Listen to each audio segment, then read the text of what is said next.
하나님의 말씀 함께 보시겠습니다. 오늘 우리에게 주시는 하나님의 말씀은 데살로니가 전서 5장 19절 말씀입니다.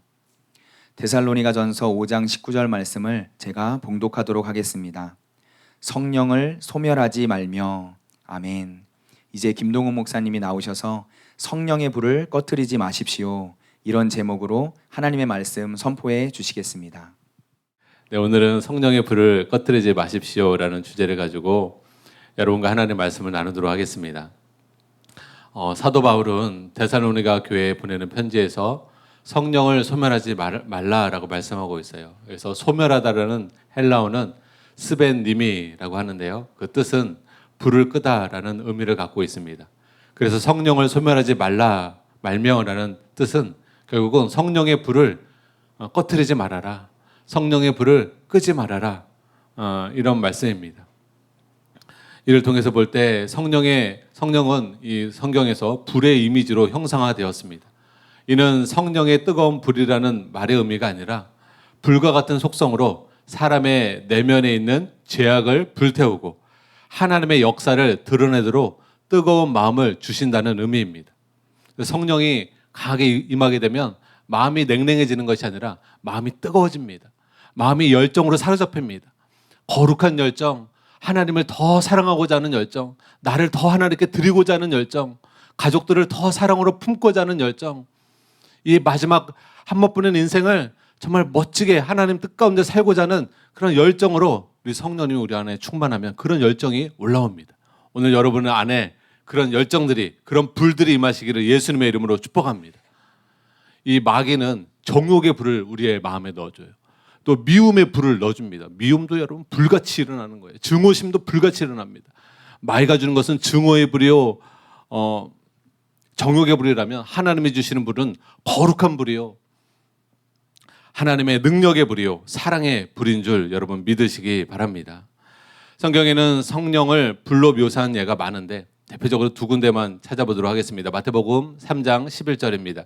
우리 같이 한번 읽겠습니다. 시작.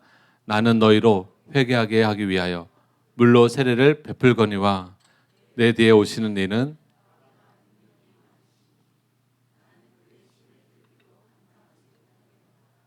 그는 성령과 불로 너희에게 세례를 베푸실 것이요.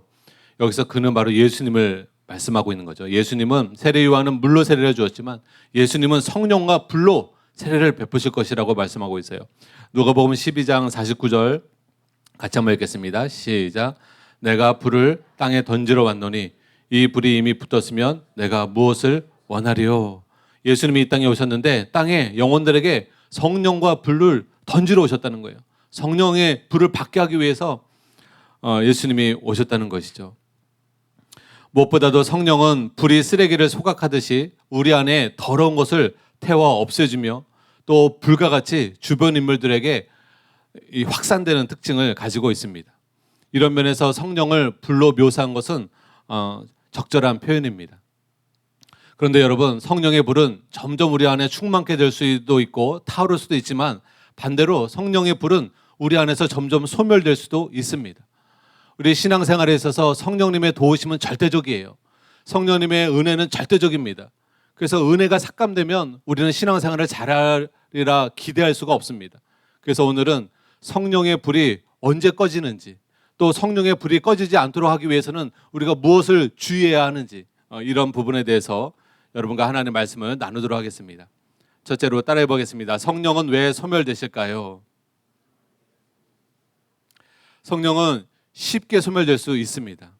여러분 본문 말씀에 보면 성령을 소멸하지 말며, 소멸되지 않는데 소멸하지 말며 이런 말이 의미가 없는 거죠. 성령이 소멸이 되기 때문에 성령을 소멸하지 말며 소멸하지 말아라 라고 말하고 있는 것입니다. 이에 대해 찰스 피니는 다음과 같은 말을 했습니다. 성령님은 지극히 쉽게 소멸되신다. 성령님이 저항에 부딪히실 수 있는 위험은 항상 존재한다라고 했습니다. 또한 구세군 창시자인 윌리엄 부스는 이렇게 말했습니다. 불은 꺼지려는 경향이 있다.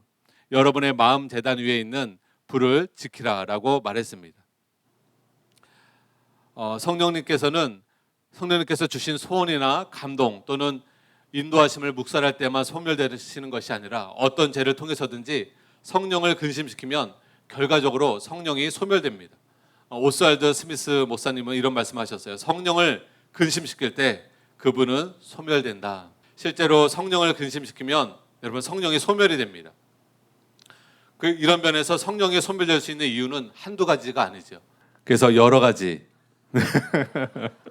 뭐가 좋으세요? 이게 나으세요? 성령이 소멸되는 이유는 여러 가지예요. 우리가 성령님을 근심시킬 수 있는 모든 요소가 다 성령님이 한 번에 소멸되지는 않지만 성령님이 점차적으로 소멸이 됩니다. 위대한 전도자 D.L. 무디는 이런 말을 했습니다. 허탄한 생각과 쓸데없는 말과 악한 행위들은 모두 성령을 소멸하는 많은 물방울과 같다. 어떤 사람은 육체의 정욕으로 성령을 소멸한다. 어떤 사람은 마음의 염려로 성령을 소멸한다. 또 어떤 사람은 오래 지체하기 때문에, 즉 일이 생기면 즉각 행동에 옮기지 않고 온갖 생각을 하다가 결국은 성령이 지시하지 않은 일을 해버리기 때문에 성령을 소멸한다. 성령은 근심하다가 나중에는 소멸한다라고 말했습니다. 이와 같이 사실상 모든 종류의 죄가 성령을 점진적으로 소멸하는 특성을 가지고 있습니다. 그리고 또 모든 죄가 똑같이 성령을 소멸하는 것이 아니라 어떤 죄는 다른 죄보다 더 성령을 강하게 소멸하는 죄도 있습니다. 오늘 그 부분에 대해서 여러분과 말씀을 나누기 원합니다. 저와 여러분의 성령님이 충만해야 돼요. 성령의 불로 타올라야 합니다. 근데 성령의 불을 소멸케 하는 요소들이 많이 있는데 제일 첫 번째 요소가 가장 성령님의 불을 가장 끄는 불이에요. 그래서 이 요소를 우리가 반드시 깨닫고 이 요소를 오늘 회개해야 합니다. 그것은 뭐냐면 성령이 소멸케 되는 첫 번째 가는 이유는 바로 사람들이 성령께서 우리에게 말씀하시는 진리의 말씀 앞에 저항하고 거부하는 마음을 갖는 것입니다. 고집스럽게 하나님 말씀 앞에 거부하고 저항하려는 마음을 갖는 것. 이럴 때 우리 안에 성령님이 가장 약화가 되고 성령의 불이 가장 소멸이 되는 요소가 되는 것입니다. 때로 우리는 진리의 말씀 앞에 당분간 순복하지 않으려고 마음을 먹고 의도적으로 하나님 말씀에 저항할 때가 있습니다.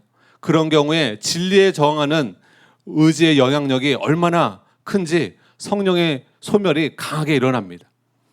하나님 뜻대로 살지 않을 거야.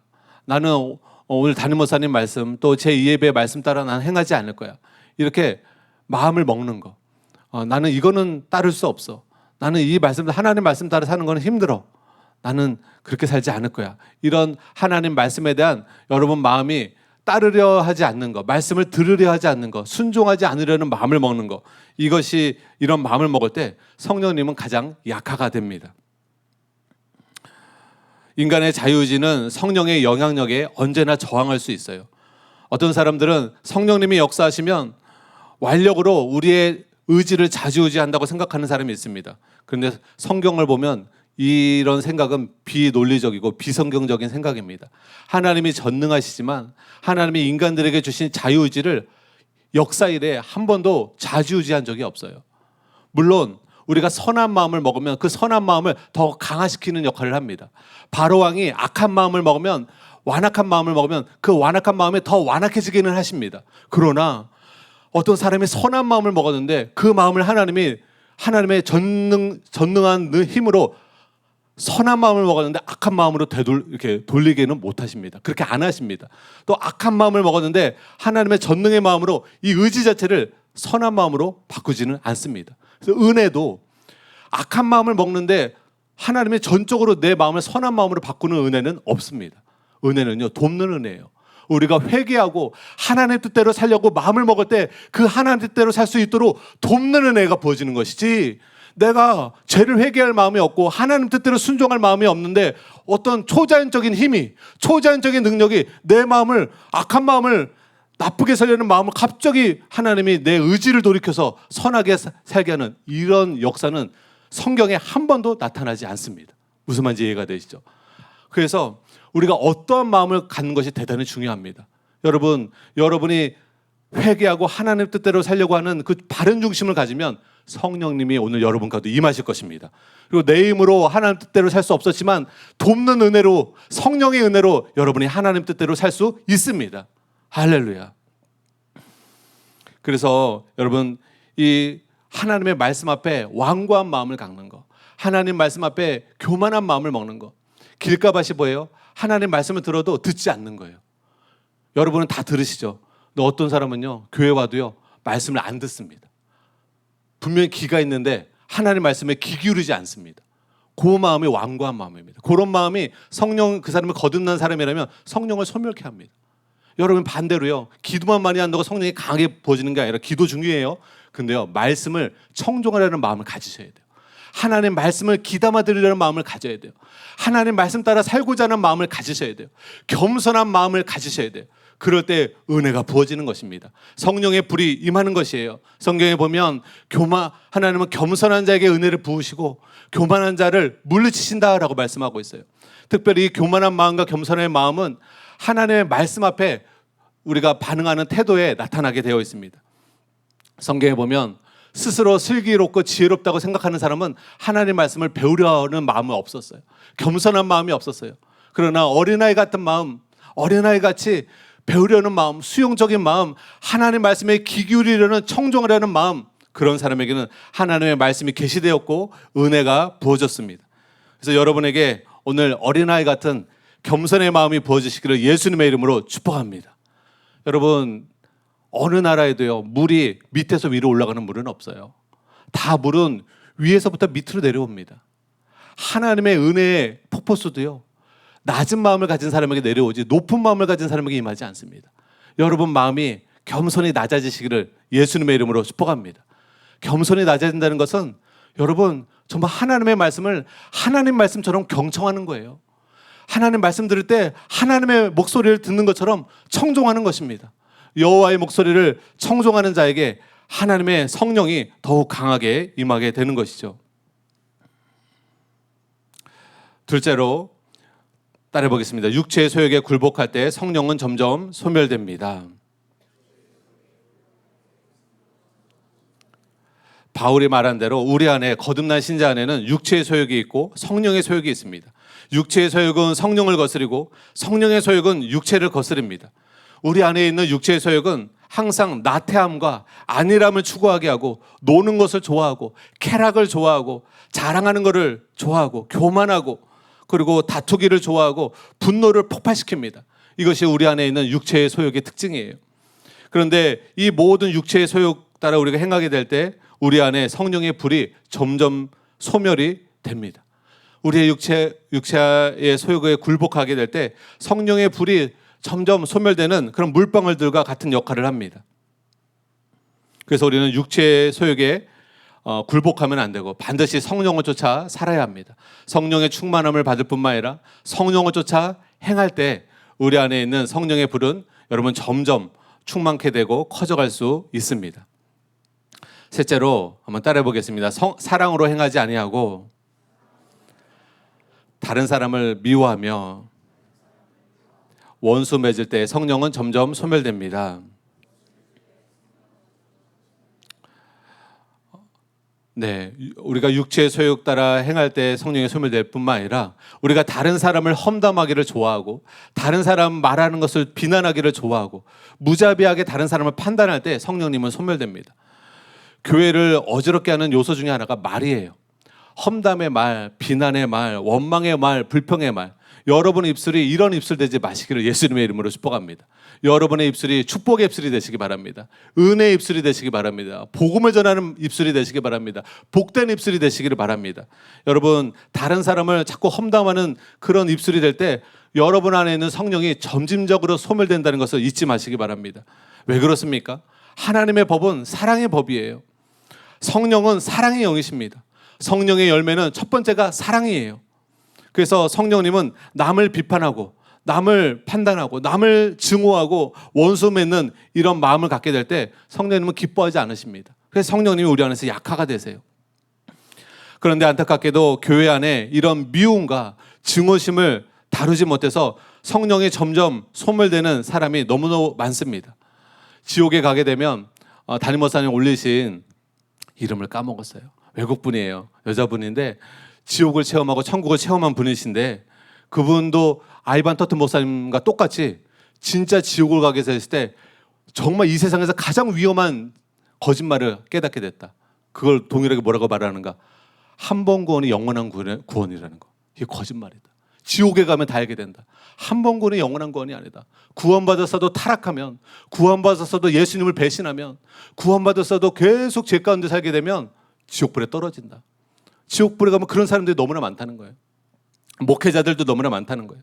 근데 그 여자분이 하시는 말씀 중에 지옥에 가면 많이 보는 사람 중에 한 사람이 누구냐면 마음에 미움과 증오심을 가지고 이걸 회개하지 않고 용서하지 않고 지옥에 오는 사람이 너무 많다는 거예요. 크리스찬들 중에. 그래서 자기가 지옥을 체험했을 때 그걸 깨달았다는 거예요. 내가 왜 지옥에 왔는가? 주님이 너가 네 마음에 있는 증오심을 회개하지 않으면 너가 나중에 죽은 후에 이 지옥에 오게 될 것이다. 그래서 지옥을 체험한 후에 완전히 바뀌었다는 거예요. 여러분 마음 안에 있는 증오심을 오늘 다 도려내시기 바랍니다. 미움을 다 도려내시기 바랍니다. 여러분이 증오심으로 미움으로 복수심으로 살았다면 그것을 다 회개하시기 바랍니다. 저는 어린 시절 복수심으로 살았어요. 증오심으로 살았어요. 제 마음에 쓴뿌리가 있었어요. 결국 성령님이 그것을 소멸케 하고 하나님과 멀어지게 됩니다. 내 마음에 지옥이 임하게 됩니다. 여러분 원수를 사랑하고 축복할 때 오히려 선으로 악을 갚을 때 여러분 하나님께서 보상해 주실 줄 믿으시기 바랍니다. 원수를 하나님께 맡기시기 바랍니다. 공의로우신 재판장이신 하나님께 맡기시고 여러분 마음에 조금도 미움과 증오심과 복수심 없이 용서와 사랑으로 사시는 여러분 되시기를 예수님의 이름으로 축복합니다. 갈라디아서 5장 19절에 보면 육체의 현저한 일에 대해서 쭉 묘사하고 있어요. 또 어떤 종류의 죄가 제일 많은지 한번 보세요. 같이 한번 읽겠습니다. 19절에서 21절 시작. 육체의 일은 분명하니 곧 음행과 더러운 것과 호색과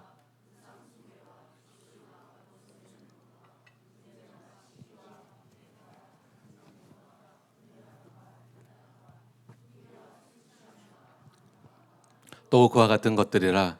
전에 너희에게 경계한 것 같이 경계하노니 이런 일을 하는 자들은 하나님의 나라를 유업으로 받지 못할 것이요.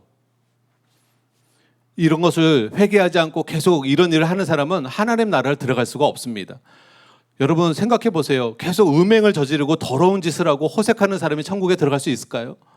또 우상 숭배하고 주술을 하는 사람, 점치는 거 좋아하는 사람, 무당 굿하는 거 좋아하는 사람, 예수님 믿고도 계속 우상 숭배하는 사람이 어떻게 천국에 들어갈 수 있을까요? 근데요, 종류가 여러 가지 제가 말씀하고 있지만 제일 많은 종류의 죄가 뭐냐면 원수 맺는 것, 분쟁, 시기, 분냄, 당짓는 것, 분열함. 여러분 이 인간관계에서의 이런 갈등과 미움과 분열, 이것이 여러분 육체의 죄 중에 가장 쉽게 짓는 죄고 가장 많이 짓는 죄입니다. 그러므로 교회 안에 우리가 서로 분쟁이 없기를 여러분 서로 기도해야 합니다. 분열이 없기를 기도해야 합니다. 교회가 그리스도의 사랑으로 서로 사랑하게 되기를 기도해야 합니다.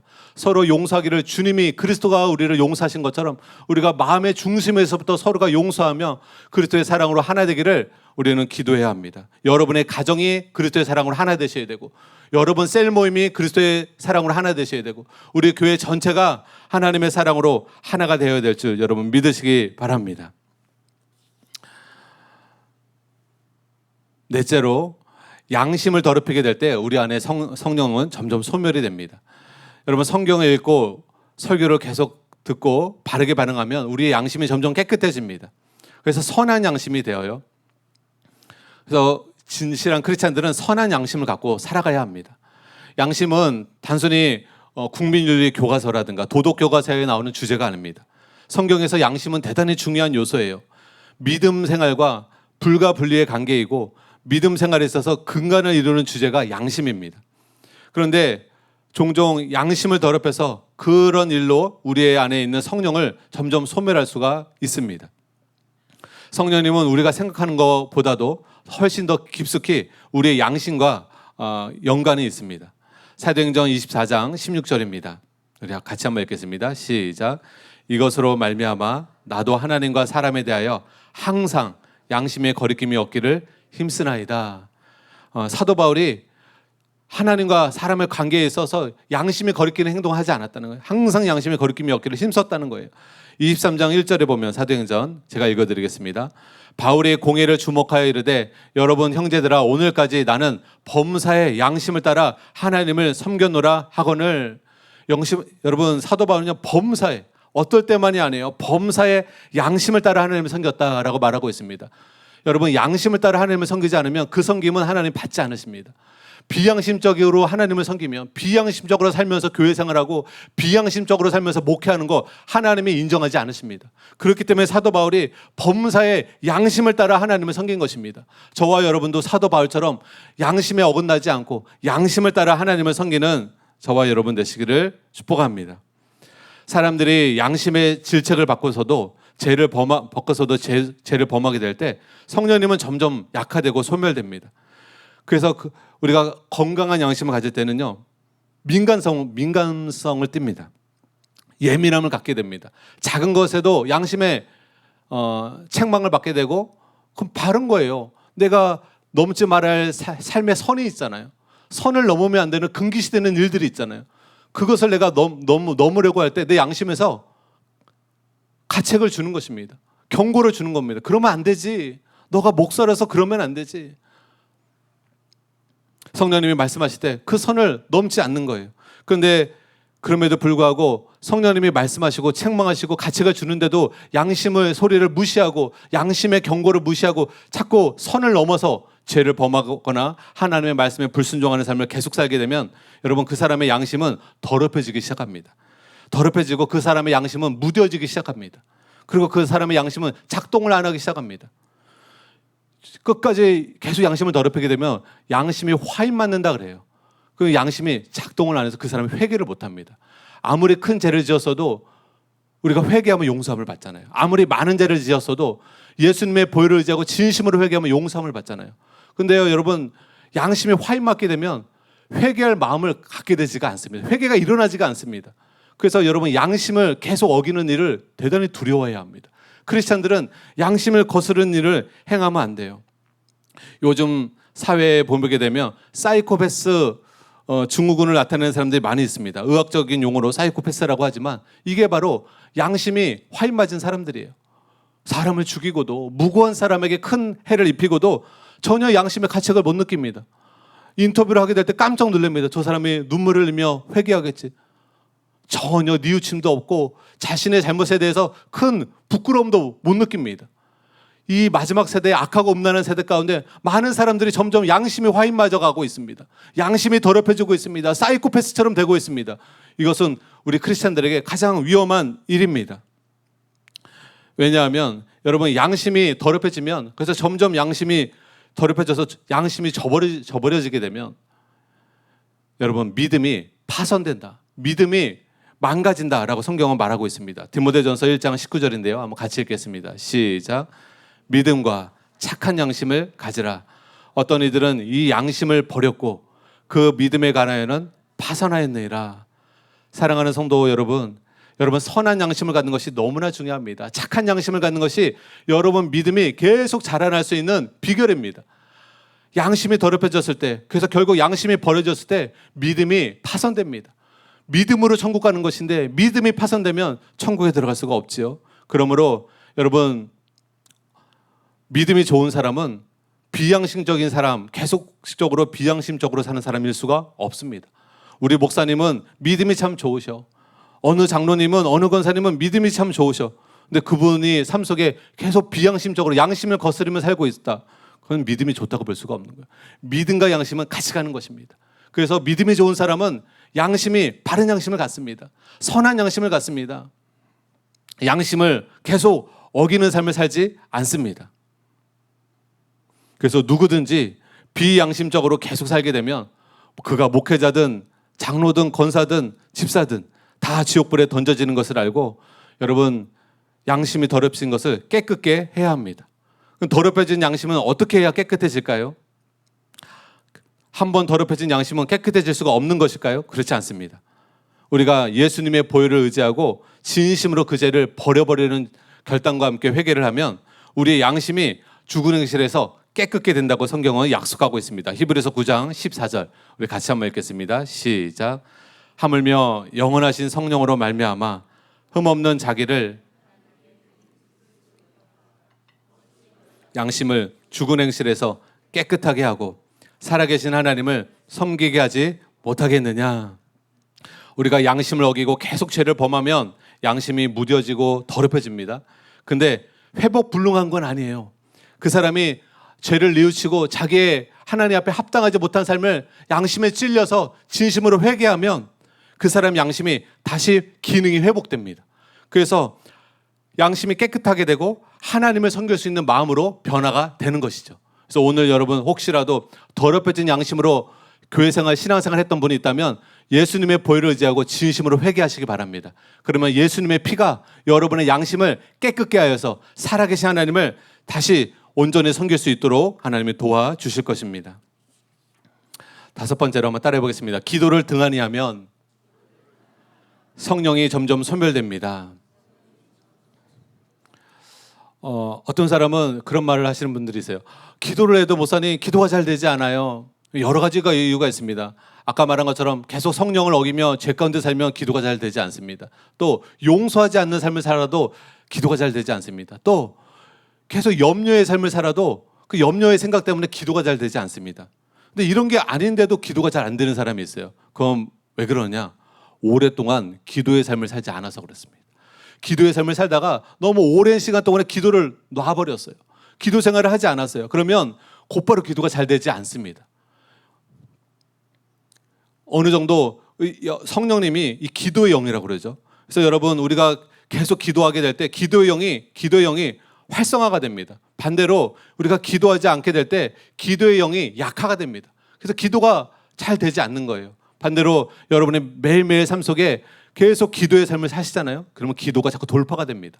기도의 영이 부어져서 깊이 기도하게 되고 하나님의 은혜를 깊이 경험하게 되고 여러분의 마음이 새롭게 되어지고 기도 가운데 즐거움을 느끼게 되고 행복을 느끼게 되고 기도 가운데 하나님을 만나게 되는 것이죠.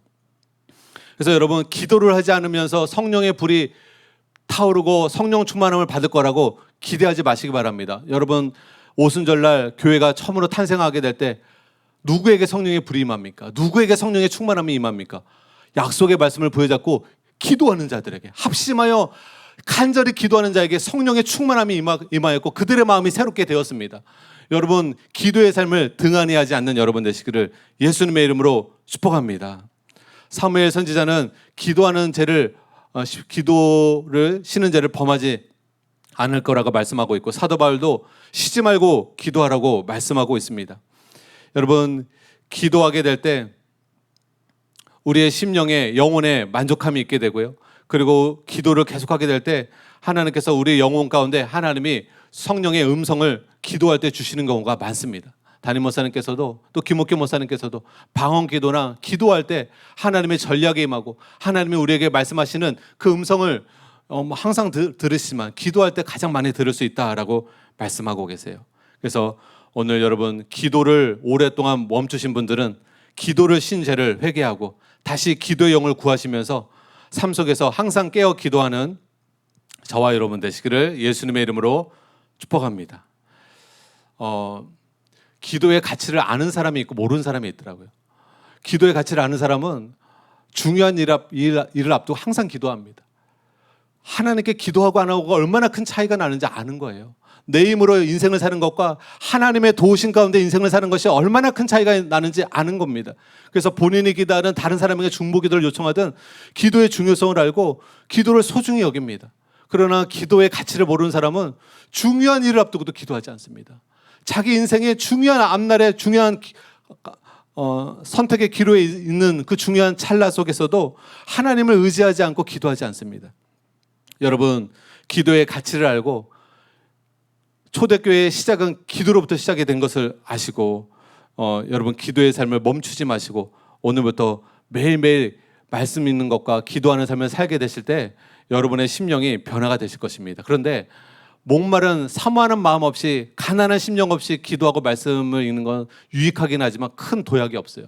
그러나 여러분이 간절히 사모하는 마음으로, 간절히 하나님을 의지하는 마음으로 말씀을 읽고 기도하게 되면 반드시 성령의 은혜가 부어지고 여러분 심령에 만족할 만한 성령의 불이 임하게 되실 것입니다. 그러면 이대지로 성령님이 우리 안에서 소멸되면 어떤 결과를 초래하게 되는가, 그런 거에 대해서 말씀을 나누도록 하겠습니다. 여러분, 성령의 역사와 사역만큼 우리 신앙생활에 복이 되는 것은 없습니다. 그래서 성령이 소멸하게 되면 우리 신앙생활에 있어서 굉장히 마이너스가 되어요. 그래서 우리가 절대로 성령을 소멸하면 안 되는데요.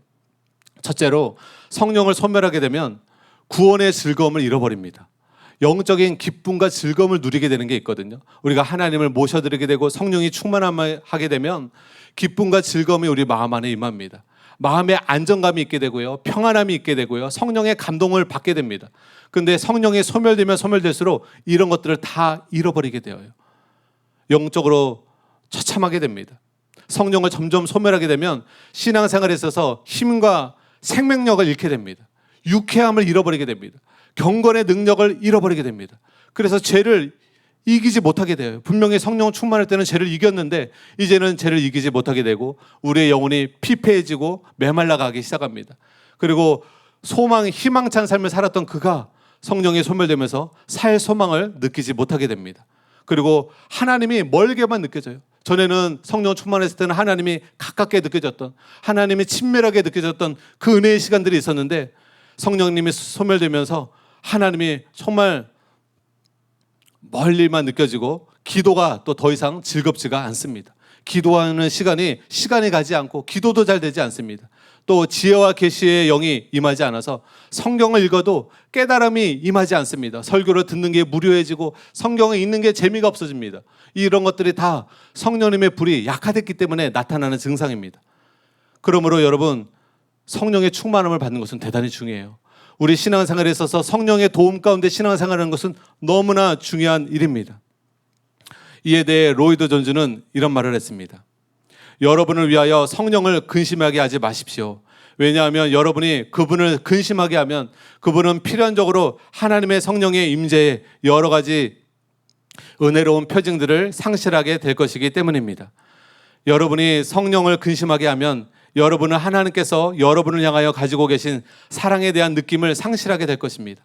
확신도 없어지게 될 것입니다. 평안도 없을 것입니다. 또한 성령께서 친히 내 영으로 더불어 내가 하나님의 자녀인 것을 증거하신다고 말할 수도 없게 될 것입니다. 그리스도인은 주님이 주신 기쁨을 누려야 할 사람입니다. 주 안에서 기뻐하라, 내가 다시 말하노니 기뻐하라 라고 사도 바울은 말했습니다. 그리스도인은 이 세상을 걸어갈 때 피곤하고 지치고 신음하고 울먹이며 터벅터벅 걷는 사람이 아닙니다. 그는 그리스도 안에 있는 자신을 바라볼 때 말할 수 없는 기쁨과 충만한 영광으로 가득하게 되어야 합니다.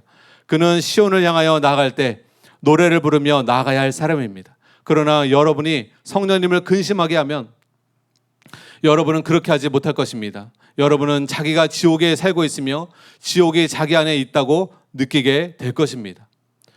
여러분, 교회 생활하면서 진짜 성령 충만함을 받았던 사람이, 은혜를 깊이 받았던 사람이 여러분 성령이 소멸되고 은혜가 떠나가면 누가 뭐라고 하지 않아도 괴롭습니다. 누가 나를 뭐라고 하지 않아도 스스로 너무 괴로워요. 왜냐? 삶이요, 천국을 경험한 삶에서 지옥을 경험하는 삶을 사는 거예요. 일반 사람들은 이걸 못 경험합니다. 일반 사람은 천국도 경험하지 못했고 지옥도 경험하지 못해요. 기본적으로 지옥을 경험하고 살고 있습니다. 그러나 거듭난 크리스찬들은 진짜 천국의 기쁨과 평강을 경험합니다. 마음에 진짜 안정감을 경험합니다. 만족감을 경험합니다. 이 땅에는 경험하지 못하는 그런 천국의 어떠함들을 경험합니다. 그런 사람이 성령이 소멸되게 될 때 그런 것들 다 잃어버리게 되는 거예요.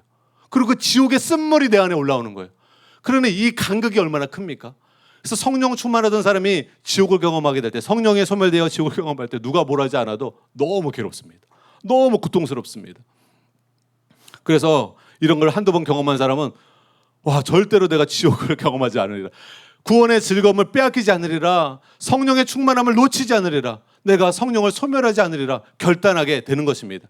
여러분, 오늘 결단하시기를 예수님의 이름으로 축복합니다. 둘째로, 성령을 소멸하면 어떤 일이 벌어지는가? 우리의 마음이 심각할 정도로 강박해집니다. 여러분, 성령님은요, 우리의 마음을 부드럽게 하는 영이고 우리의 마음을 소생케 하고 새롭게 합니다. 우리의 마음을 새롭게 해요. 그러나 그러한 성령님의 도우심을 못 받고 성령님이 계속 소멸케 되면은 우리의 마음이 강박해집니다. 완고해집니다. 이에 대해서 오스왈드 스미스 박사는 이런 말을 했습니다. 우리의 그리스도의 경험 시초에는 우리가 잘못했을 때마다 성령께서 큰 소리로 말씀하셨다. 그가 처음 임하셨을 때 조금만 이탈하여도 가책이 되곤 하였다. 그러나 우리가 계속 그를 무시하면 그의 영향력은 점점 감소하다가 마침내 우리는 전에 무서운 가책 아래로 우리를 몰아넣었던 일들을 할 수 있게 되며 그의 음성은 들릴랑 말락하게 된다. 그의 잦은 충고를 무시한 결과 완악하게 된 것이다. 우리가 너무 반복해서 그를 묵살해 왔기 때문에 이제는 그가 탄원하셔도 소용이 없다. 한때는 우리를 번민하게 했던, 그리고 우리의 눈에 눈물을 펑펑 쏟게 했던 그 죄를 이제는 아무 괴로움 없이 탐닉하게 된다. 성령님이 소멸되어 버린 것이다. 이와 같이 성령이 소멸되어 버리면 자신을 순종적이고 예민하게 만들었던 모든 진리에 대해서 그의 마음이 무감각해집니다. 그리고 그 사람의 마음이 매우 강박하게 되어서 진리를 들어도 아무런 감동을 받지 못하고 순종하지 않고 계속 불순종을 받게 됩니다. 설교자에게 이유 없는 반감을 갖게 됩니다. 반항심을 갖게 됩니다. 저는 순종이 얼마나 중요한지, 겸손이 얼마나 중요한지 신앙생활하면서 깊이 깨닫게 되었어요. 여러 귀한 책들을 보면서 야, 겸손한 마음이 너무나 중요하구나. 하나님을 경외하는 마음을 갖는 게 너무나 중요하구나. 그래서 순종하는 삶을 사는 것이 너무나 중요하다. 이게 이제 깨달아져서 저희 둘째 자를 낳을 때 이름을 아멘이라고 지려고 그랬어요. 아멘. 주님이 말씀하시면 군소리하지 말아라. 아멘. 항상 네 마음에 순종하며 살아라. 하나님이 너를 사랑하시고 너를 인도하실 때 저항하지 말고 불평하지 말고 아멘 주 예수여 주님 따르겠습니다. 이런 마음으로 살아라 해서 제 딸의 이름을 아멘이라고 지려고 했는데 저희 사모가 굳고 말리더라고요. 예배 드릴 때 헷갈린다. 예배 드릴 때 기도할 때 헷갈린다. 아멘 하면 저기 살 텐데 누가 나를 부르나. 얼마나 교회 생활을 하기가 힘들겠는가 딸이. 그래가지고 이제 이름을 따로 이렇게 지었는데요. 근데 제 마음속에는 아직까지도 제 딸의 이름은 아멘입니다. 그런 마음으로 제가 딸에게 기도를 많이 했어요. 그랬더니 딸이요 정말 순종적이에요. 한 번도 아빠 말을 거역한 적이 없어요.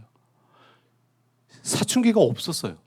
사춘기 때 저항하잖아요. 부모에게 저항하잖아요. 한 번도 저항한 적이 없어요. 목소리에 그 딸의 순종함이 목소리에도 배어있고 눈빛에도 되어있어요. 네 아빠.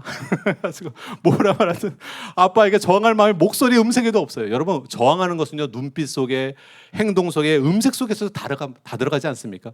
저항하려는 반항하려는 마음은요 모든 것에 다 배입니다. 반대로요 순종하는 마음을 가질 때도요 여러분 눈빛 속에 다 드러납니다.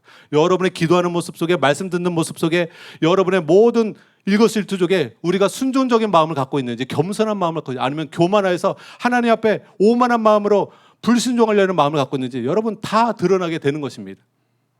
여러분 성령이 소멸되면요 마음이 누구든 강박해집니다. 이런 부드러운 마음을 갖기가 어려워집니다. 그래서 여러분 성령의 충만함을 받고 여러분 마음이 돌같이 바위돌같이 완고한 마음이 아니라 살코기같이 부드러운 마음 되시기를 예수님의 이름으로 축복합니다. 우리 안에 성령이 소멸되면 세 번째로 냉랭함과 게으름이 생깁니다. 성령이 충만함 받았을 때는 누가 뭐라 하지 않아도 기도 생활을 했고 누가 뭐라 하지 않아도 설교 듣기를 좋아했고 성경을 읽었고 믿는 자들과 만나기를 좋아했고 특별 기도회 한다고 하면 할렐루야 하고 오셨던 분들이 성령이 소멸되면 어떤 일이 벌어지냐 영적인 일에 대해서 관심이 없게 됩니다. 천정 관심을 잃게 되어요. 그리고 게을러집니다. 영적인 일에만 게을러집니다. 세상적인 일에는 관심이 깨어나기 시작하면서 영적인 일에 대해서는 점점 관심이 사라지게 됩니다. 세상적인 관심을 가질 뿐만 아니라 세상 유혹에 점점 사로잡히면서 교회 모임이나 교회 귀한 집회 가운데서는 열린다고 들어도 참석하지 않습니다. 영적인 게으름이 생겨 할 수만 있으면 예배 모임이나 교회 모임을 빠지려고 합니다. 어쩔 수 없이 참석하더라도 깊은 관심을 갖지 않습니다. 사모함을 갖지 않습니다. 그런 사람들의 믿음은 점차적으로 형식적으로 되고 맙니다. 신앙생활이 점차적으로 형식적으로 되고 맙니다. 만약 하나님의 성령이 그들과 함께 하신다면 그들은 무엇보다 예배와 진리와 주의 일에 깊은 관심을 갖게 되는 것입니다. 그러나 어떤 사람은 성령을 점점 소멸하는 일을 했기 때문에 신령한 일에 대해서 사모함을 잃어버리게 되고 나태함과 게으름으로 신앙생활을 하게 되는 것이죠. 성경에 보면 하나님께서는 뜨겁든지 차든지 하라고 말씀하셨어요. 미지근하면 토하여 내치리라 말씀하셨습니다. 여러분, 주님은 우리가 주님의 은혜를 사모하고 하나님 말씀 따라 열심을 품고 주님을 섬기기를 원하십니다. 그냥 교회만 왔다 갔다 하는 신앙생활을 원하지 않으십니다. 그냥 그 예배당을 한번 밟고 가는 거 하나님 원하시지 않았습니다. 여러분, 진실로 여러분이 기도할 때 뜨거운 마음으로 하나님을 찾고 말씀을 들을 때 그 말씀 따라 살고자 하는 열정을 갖고 신앙생활을 하기를 누구보다 원하시는 줄 여러분 믿으시기 바랍니다. 그래서 이러한 일들이 가능하려면 바로 성령님이 우리 안에 임하셔야 하는 것이죠. 결론을 말씀을 드리겠습니다. 여러분 중에 혹시 상습적으로 성령을 소멸해 온 분들이 계십니까? 그래서 여러분 마음이 영적인 공동묘지가 되고 공허하고 혼돈의 마음에 빠진 분이 혹시 계십니까? 그런 분들은 오늘 말씀을 듣고 늦기 전에 속히 회개하시기 바랍니다. 아무리 양심이 더럽혀졌다 하더라도 여러분이 진심으로 하나님 앞에 애통하는 마음으로 겸손한 마음으로 회개하면 하나님께서 긍휼이 풍성하시기 때문에 여러분의 죄를 용서해 주시고 여러분의 아까 말씀드린 대로 양심을 깨끗게 해 주십니다. 그리고 여러분의 영혼이 다시 하나님을 찾을 수 있도록 여러분의 영혼을 소생케 해 주십니다. 그러므로 낙심하지 마시고 성령을 소멸한 죄를 회개하시고 다시 여러분 안에 성령의 불이 활활 타오를 수 있도록 은혜를 구하시는 여러분 되시기를 예수님의 이름으로 축복합니다. 그리고 여러분 중에 혹시 성령이 약화가 되신 분, 지금 성령의 불이 점점 꺼져 가시는 분이 있다면 더 늦기 전에 성령님께 순복하여서 여러분 그 불이 타오르게 하시기 바랍니다. 성령의 불이 완전히 꺼진 다음에 불 붙게 하는 것은 어려워요. 여러분, 정글의 법칙 보셨는지 모르겠지만 예전에 정글의 법칙 할 때 불이 그래도 불씨가 있으면 불을 지피기가 쉽습니다. 근데 그 불씨마저 꺼져버리면 그 정글에서 불을 다시 만들어내는 것은 대단히 어렵습니다. 1시간, 2시간씩 불씨를 만들어내려고 애를 쓰지 않습니까? 그러나 불씨가 조금이라도 남아있으면 후후 산소를 공급해서 불을 다시 지필 수가 있습니다. 성령의 불도 마찬가지예요. 성령의 불을 완전히 소멸한 사람이 불 붙이기는 어려워요. 마치 물에 젖은 나무를 불타게 하는 것과 똑같아요. 물에 젖은 나무를 금방 불 붙지 않습니다. 계속 막 번개탄을 주고 막 불로 가열해도 쉽게 불이 붙지 않습니다. 물에 젖었기 때문에 불가능한 건 아니지만 꽤 오랜 시간이 걸립니다. 그러나 여러분 바싹 마른 나무는요 쉽게 불이 붙습니다. 그래서 여러분 성령의 불이 여러분 안에 성령이 완전히 소멸될 때까지 하시면 안 됩니다. 성령의 불이 약화될 때 약화되는 것을 빨리 인지하고 성령의 불이 다시 여러분 안에 타오를 수 있도록 우리가 깨어 기도해야 합니다. 그러면 어떻게 해야 성령이 우리 안에 강하게 타오르게 할 수 있을까요? 그것은 성령을 소멸케 하는 일을 반대로 행하면 되는 것이죠. 그래서 진리의 말씀을 여러분 겸손히 듣는 것부터 시작이 되는 것입니다. 하나님의 말씀을 읽을 때 하나님의 말씀을 뭐라 말씀하신지 순종하려는 마음으로 들으시기 바랍니다. 하나님 말씀을 어린애같이 믿는 마음으로 읽으세요.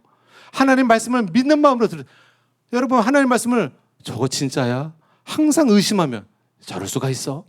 여러분 이런 마음으로 읽어서 말씀이 그 사람 안에 역사하지 못합니다. 담임 목사님이나 케네세기 목사님이 진짜 믿음의 사람이시잖아요. 그 이유가 뭐예요?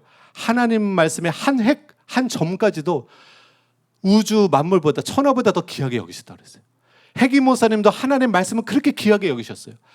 담임 목사님도 하나님 말씀을 그렇게 귀하게 여겼습니다. 유럽교회가 저렇게 왜 무너졌어요? 자유주의 신학 때문입니다. 자유주의 신학은 하나님 말씀을 의심하게 합니다. 하나님 말씀이 오류가 없다고 인간적인 지성과 이성으로 판단하게 합니다. 성서 비평이라는 것을 통해서 인간의 선악의 기준의 잣대로 인간의 관점으로 하나님의 말씀을 판단합니다. 교만하게. 선악과를 따먹기 위해서 하나님의 선과 악의 기준을 인간이 갖게끔 마귀가 역사했던 것처럼 지금도 원수 마귀는 우리 사람들 안에 하나님 앞에 높은 마음을 먹고 내가 하나님 말씀을 판단합니다. 하물며 창조주의 하나님이 지으신 그 말씀을 여호와 하나님, 창조주 하나님이신데, 스스로 계신 하나님이신데, 모든 것이 피조물인데 감히 하나님 앞에 자기의 생각과 자기의 관점으로 하나님의 말씀을 판단합니다. 그게 자유주의 신학입니다. 이것에 물든 목회자들과 교회가 다 무너졌잖아요. 유럽교회가 무너진 여러 가지 이유 중에 가장 큰 역할이 하나님 말씀을 의심하고 하나님 말씀을 없이 여겼던 것. 하나님을 말씀을 없이 여기는 것은 하나님을 없이 여기는 것입니다. 하나님 말씀을 귀하게 여기는 것은 하나님을 귀하게 여기는 것입니다. 여러분, 사랑하는 교회를 왜 이렇게 축복하시는지 아십니까? 여러 가지 좋은 교회가 많지만 사랑하는 교회는 하나님 말씀을 귀히 여기는 교회입니다. 목회자와 성도들이 하나님 말씀을 귀하게 여깁니다. 하나님 말씀을 그 무엇보다 따르려고 합니다. 말씀을, 진리를 삼하는 자들이 모이는 교회, 사랑하는 교회예요. 하나님이 이 교회를 축복하지 않을 수가 없는 것입니다. 여러분 모두가 혹시라도 대부분이 진리를 삼하는 분이실 텐데, 여러분 혹시라도 여러분 마음을 교만히 행하여서 하나님 말씀을 판단하고 들을 때마다 설교를 판단하고 성경을 읽을 때마다 의심하고 하나님 말씀을 자기의 관점으로 판단하고 잣대로 비판했던 그 마음이 있었던 분, 회개하시기 바랍니다. 그 마음이 교만한 마음이고 그 마음 때문에 하나님께 버림받습니다. 사울왕이 왜 하나님께 버림받았습니까? 하나님 말씀을 멸시했고 하나님 말씀을 지속적으로 불순종하는 삶을 살았기 때문에 사울왕이 버림받은 것입니다. 사랑하는 여러분, 여러분 중에 한 사람이 지옥 가든 말든 하나님께는 아무런 영향력이 없어요. 그러나 하나님이 우리를 사랑하시고 여러분을 사랑하시기 때문에 한 사람도 지옥 보내지 않고 모든 사람의 진리를 깨닫고 회개하기를 하나님은 원하시는 것입니다. 하나님이 우리에게 베푸시는 은혜가 있어요. 그건 뭐냐면, 지옥 갈 사람이 하나님 앞에 교만히 행하여서 말씀 따라 살지 않는 그런 사람에게 오랫동안 시간을 주십니다. 곧바로 징벌하지 않으세요. 시간을 주세요. 그 사람에게 회개할 수 있는 시간을 줍니다. 진리의 말씀 따라 살 수 있는 시간을 주십니다. 기회를 주십니다. 세상을 즐기며 살았던, 다른 사람을 미워하며 괴롭히며 살았던 그가 이제는 회개하고 예수님을 임금과 구주로 영접하고 예수님 뜻대로 예수님의 말씀에 순종하는 자로 변화될 수 있는 기회를 주십니다. 그리고 하나님의 사람들, 선지자들을 파송하시고 신약시대 때는 사도들과 선지자와 오중사역자들을 파송하여서 그런 오중사역자 목회자들을 통해서 하나님의 말씀을 듣게 하십니다. 하나님의 말씀을 듣게 해서 어떻게 구원을 받는지, 어떤 신앙생활이 바른 신앙생활인지 깨닫게 하시는 것이죠. 그리고 마지막 때 결국 예수 그리스도를 보내주셔서 예수 그리스도를 통하여서 그분의 피와 그분을 통해서 성령을 보내주심으로 말미암아 예수의 피가 우리의 죄를 사해주고 성령님을 통해서 우리가 거듭나게 되고 새로운 피조물이 되어서 하나님 뜻 가운데 살 수 있는 신적인 권능이 임하게 된 것입니다. 그래서 우리 거듭난 신자가 회개하고 믿음으로 거듭난 것이 끝난 것이 아니라 이제는 성령을 쫓아 행해야 합니다. 매일매일 성령의 충만함을 구해야 되고 성령을 근심시키는 일을 회개해야 합니다. 끊어내야 됩니다. 성령을 소멸케 하는 일을, 그런 습관을 끊어내야 합니다. 그래서 살피셔야 돼요. 내가 어떨 때 내 안에 있는 성령이 소멸되는가? 내가 어떤 것을 행할 때 성령이 활성화되는가? 여러분 삶을 계속 보시면서 점검하셔야 됩니다. 아, 내가 이런 행동과 이런 생각과 이런 습관을 가질 때는 내 안에 성령이 자꾸 소멸되는구나. 아, 이런 걸 하지 말아야겠다. 내가 이것을 하고 이것을 행할 때는 내 안에 있는 성령님이 강하게 역사하시는구나. 그러면 여러분 그것을 지속적으로 끈기 있게 행하실 때 여러분 안에 성령님이 강하게 역사하게 되실 것입니다. 성령의 불이 타오르면 타오를수록 여러분 구원의 즐거움이 회복되고 경건의 능력이 임하고 죄를 이기게 되고 하나님 뜻대로 살 수 있게 됩니다. 성령의 불이 타오르게 되면 메말랐던 내 영혼이 다시 만족감을 얻게 되고 행복감을 느끼게 되는 것이고 내 영혼이 소생할 뿐만 아니라 내 가족들에게 영향력을 미치게 됩니다. 여러분, 한 사람이 성령에 충만해서 계속 기도하면 그 사람을 통해서 가족들이 구원이 이루어집니다. 저 자신도 어머니와 여동생이 언제 구원받았느냐, 제가 성령 충만했을 때, 제가 성령 충만해서 정말 어머니를 위해서, 동생을 위해서 얼마나 눈물을 흘리며 간절히 하나님께 기도했는지 몰라요. 그때는 어머니가 돌아올 것 같지 않았지만, 그때는 여동생이 돌아올 것 같지 않았지만 하나님의 그 간절한 기도를 들으시고 그 성령 충만한 기도를 들으시고 하나님께서 어머니와 여동생을 구원해 주셨습니다. 그래서 여러분 성령 충만할 때 내 영혼만 사는 것이 아니라 여러분은 가족들에게 선한 영향력을 미치게 되고 여러분이 사랑하는 지인들에게도 영향력을 미치게 되는 것입니다. 그리고 여러분 성령 충만하게 되면 그 성령을 통해서 하나님의 임재와 영광을 자주 경험하게 됩니다. 그리고 기도 응답을 자주 받게 됩니다.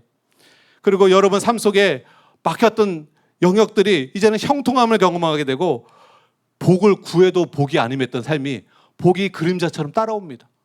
하나님, 노년에도 하나님 복을 주시고 하나님이 여러분 삶 속에 때마다 하나님이 신령한 복과 물질적인 축복과 형통의 복을 부어주십니다. 무엇보다 제일 중요한 것은 성령의 충만함을 받으면 받을수록 성경에서는 성령 안에서 영광에서 영광으로 우리가 변화됩니다. 우리가 하나님의 형상으로 변화됩니다. 우리가 점점 그리스도의 분량까지 영적으로 자라나게 됩니다. 여러분, 그래서 말씀과 성령으로 말미암아 우리가 거듭날 뿐만 아니라 말씀과 성령으로 계속 하나님의 형상으로 자라나게 되는 줄 여러분 믿으시기 바랍니다. 여러분, 이제 이 말씀을 드리고 끝낼 텐데요. 하나님께는 한계가 없습니다. 사랑하는 여러분, 제가 신앙생활을 10대부터 시작을 해가지고 지금 50에 이르기까지 신앙생활을 했는데 한 가지 아는 것은 무엇이냐면 하나님은 능치 못함이 없으시고 한계는 나의 한계지 하나님께는 한계가 없다는 것입니다. 그래서 우리가 진짜 성령 충만하고 믿음이 충만하면 나의 한계를 넘어서는 삶을 살게 되는 것입니다. 나의 문제를 넘어서는 삶을 살게 되는 것입니다. 내가 생각하는 지경을 넘어서는 지경이 넓혀지는 일을 경험하게 되는 것입니다. 아무나 이런 일을 경험하는 것이 아니에요. 교회만 다닌다고 이런 일을 경험하지 않습니다.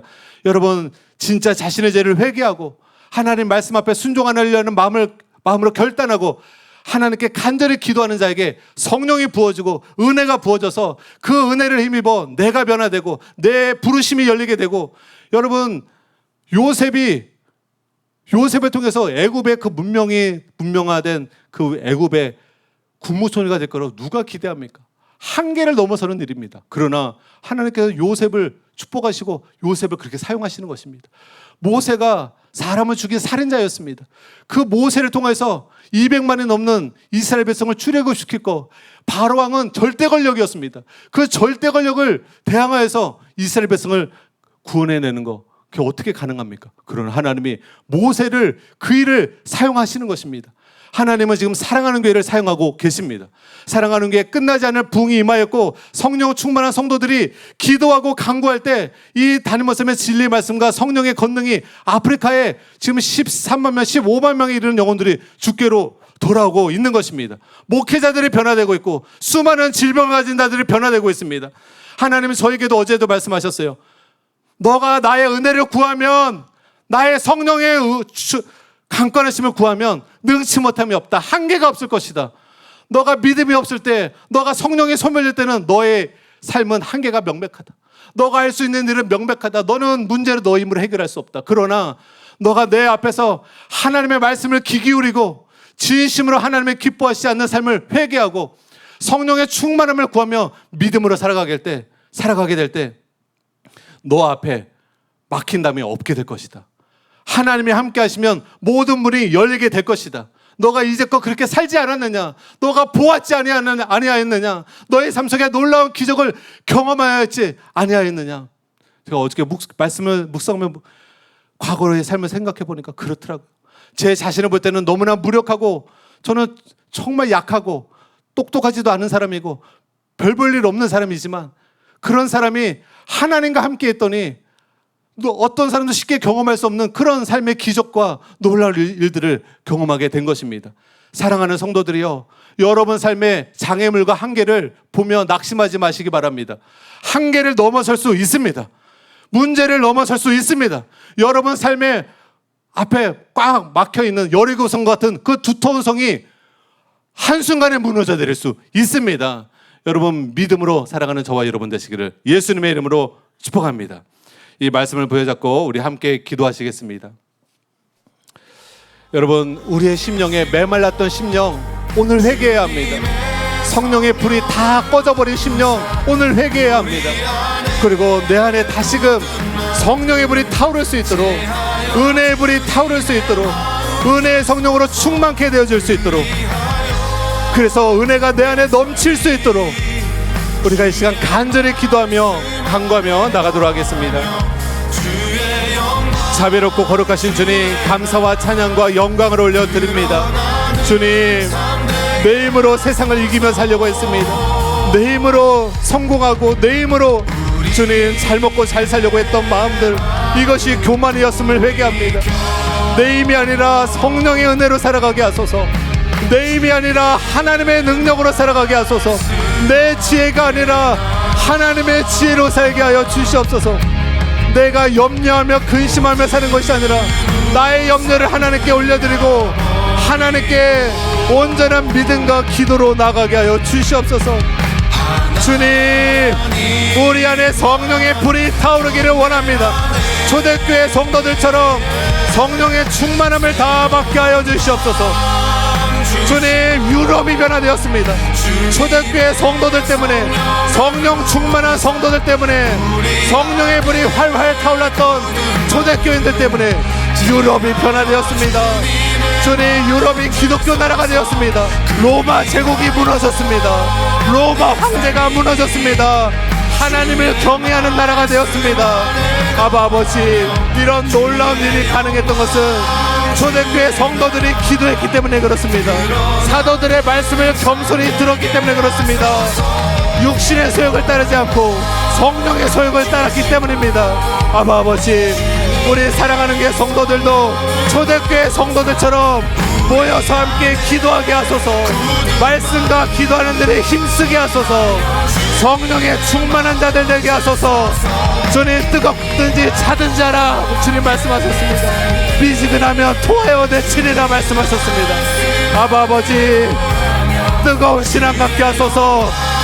성령으로 말미암아 거룩한 열정을 갖게 하소서. 성령으로 말미암아 순종하고자 하는 열망을 갖게 하소서. 아버지, 세상 사람들은 정욕의 열정으로 살아갑니다. 위험의 불 가운데 살아갑니다. 중호심으로 살아갑니다. 그러나 주님, 우리 크리스찬들은 사랑하고자 하는 열정으로 살아가게 하소서. 용서하고자 하는 열정으로 살아가게 하소서. 죽어가는 영혼들을 살리고자 하는 열정으로 살아가게 하소서. 지옥불에 떨어지는 수많은 영혼들을, 그들을 살리고자 하는 그런 눈물의 기도와 열정으로 살아가게 하시옵소서. 하나님을 기쁘시게 해드리고자 하는 그런 열망으로 살아가게 하여 주시옵소서. 아버지, 더 부자되고 더 잘되는 그런 열망이 아니라 하나님의 형상으로 변화되고자 하는 그 거룩한 열망이 오늘 이 시간 성령의 불 가운데 임하기를 원합니다. 내 안에 성령이 소멸되지 않기를 원합니다. 내가 더 이상 성령님을 근심시켜드리지 않기를 원합니다. 나의 말과 나의 교만을 때문에 성령님의 점점 근심하고 소멸되었던 것을 회개합니다. 아버지, 내 안에 성령의 불을 다시 한번 충만케 하여 주시옵소서. 다시 한번 타오르게 하여 주시옵소서. 성령이여 임하여 주시옵소서. 불같이 바람같이 우리의 심령 가운데 임하게 하여 주시옵소서. 내게 필요한 것은 성령의 불입니다. 내게 필요한 것은 성령의 은혜입니다. 내게 필요한 것은 성령의 충만함입니다. 돈이 아닙니다. 권력이 아닙니다. 성령으로 말미암아 내가 변화될 수 있습니다. 영광에서 영광으로 변화될 수 있는 것은 내 힘이 아닙니다. 성령님의 도우심 가운데 내가 영광의 사람으로 변화될 수 있습니다. 영광의 하나님처럼 우리도 영광의 사람으로 변화되기를 원합니다. 아버지여, 하나님 아버지, 저와 우리 사랑하는 성도들이 영광에서 영광으로 변화되게 하소서. 거룩한 하나님의 형상으로 변화되게 하소서. 선하고 사랑의 모습으로 나타내는 사랑의 열매를 맺는 그런 진정한 크리스찬들 되게 하소서. 주님, 우리의 신령을 변화시켜 주시고 우리의 삶을 변화시켜 주시고 우리의 가정들을 변화시켜 주소서. 우리의 직장을 변화시켜 주시고 대한민국을 변화시켜 주시고 저 북한 땅을 변화시켜 주소서. 저 아프리카를 변화시켜 주시옵소서. 아버지, 성령의 은혜가 필요합니다. 성령님의 은혜가 필요합니다. 우리가 신앙생활할 때 성령님의 도우심이 필요합니다. 성령님의 충만함이 필요합니다. 겸손한 심정으로 가난한 마음으로 간절히 구하고 기도하오니 주여 성령의 은혜를 부어주소서. 폭포수 같은 성령의 은혜를 부어주소서. 불길같이 일어나게 하여 주시옵소서. 우리의 심령에 하나님 뜻대로 살고자 하는 불길 같은 소원함을 일으켜 주시옵소서. 부으소서. 주님 부어주소서. 사랑하는 성도들의 마음이 강박해지지 않게 하소서. 완고한 마음을 제거해 주소서. 바로 왕과 같이 강박해지지 않게 하소서. 완고해지지 않게 하소서. 어린아이 같은 마음 갖게 하소서. 겸손한 마음 갖게 하소서. 하나님 앞에 납작 엎드리게 하소서. 창조주 앞에 납작 엎드리게 하소서.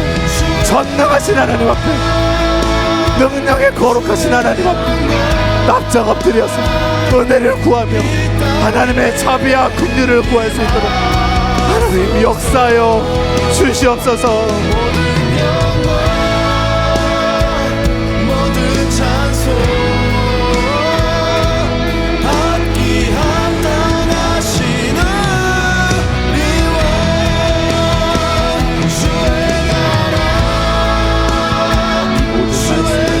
예수님의 이름으로 기도드립니다.